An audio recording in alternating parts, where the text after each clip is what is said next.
ایک تو آپ کی سیرت سے پتہ چل جائے گا کہ یہ جادو نہیں ہے، اس لیے مضبوط دلیل ہے. دوسرا پھر کوئی کسی کو وسوسہ ہوگا بھی تو میں جادوگروں سے مقابلہ کروا کے گواہی دلوا دوں گا کہ یہ جادو نہیں ہے.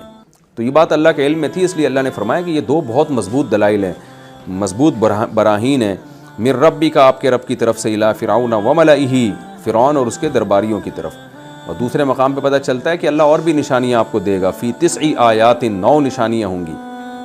انہم کانوا قوما فاسقین، یہ فاسق لوگ ہیں.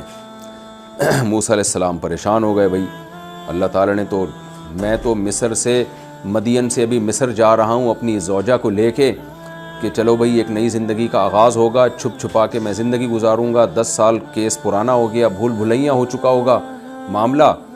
تو اللہ تعالیٰ تو ڈائریکٹ مجھے کس کے پاس بھیج رہے ہیں؟ فرعون کے پاس بھیج رہے ہیں.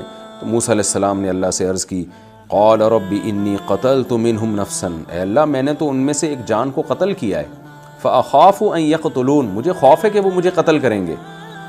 واخی ہارون هو افصح منی لسانا.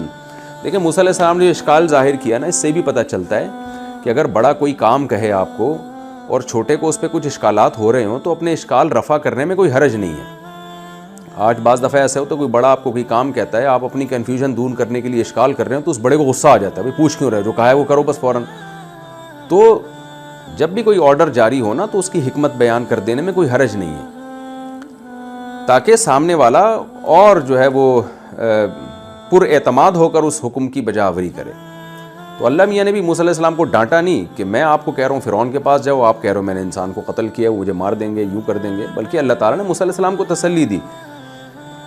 تو یہ بھی ہمیں ان واقعات میں سبق ملتا ہے. رب انی قتلت منہم نفسا فاخاف ان یقتلون واخی ہارون، اور میرا بھائی ہارون جو ہے هو افصح منی لسانا. موسیٰ علیہ السلام کی زبان میں اس درجے کی فصاحت نہیں تھی جو ہارون علیہ السلام کی زبان میں تھی. تو موسیٰ علیہ السلام کو یہ بھی اشکال تھا، بھائی میری دلائل تو صحیح ہے لیکن میرے وہ اسپیکنگ پاور نہیں ہے جو ہارون کے پاس ہے، اور میں اکیلا بھی ہوں، پورے مصر میں میں اکیلا ہی جا کے داعی بن کے تبلیغ کروں گا. تو انسان کو حوصلہ بھی تو چاہیے نا، بشر ہوں، انسان ہوں میں. تو کوئی میرا اگر ساتھی بن جائے، کوئی میرا ہم نوا بن جائے تو مجھے تسلی ہو جائے گی. پہلے تو موسیٰ علیہ السلام نے دوسرے مقام پہ آتے یہ دعا مانگی تھی، ہارون کو بنا دیں نبی آپ، یعنی ہارون کو داعی بنا دیں. تو اللہ نے وہ پیشکش تو مسترد کر دی کہ نہیں ایسا نہیں ہو سکتا کہ آپ کو نہ بناؤں ہارون کو بنا دوں، آپ تو ہو ہی ہو. لیکن پھر موسیٰ علیہ السلام نے دوبارہ درخواست کی کہ ٹھیک ہے ہارون کو میرا مددگار بنا دیں، میرا ساتھی بنا دیں، میرے بھائی ہارون کو.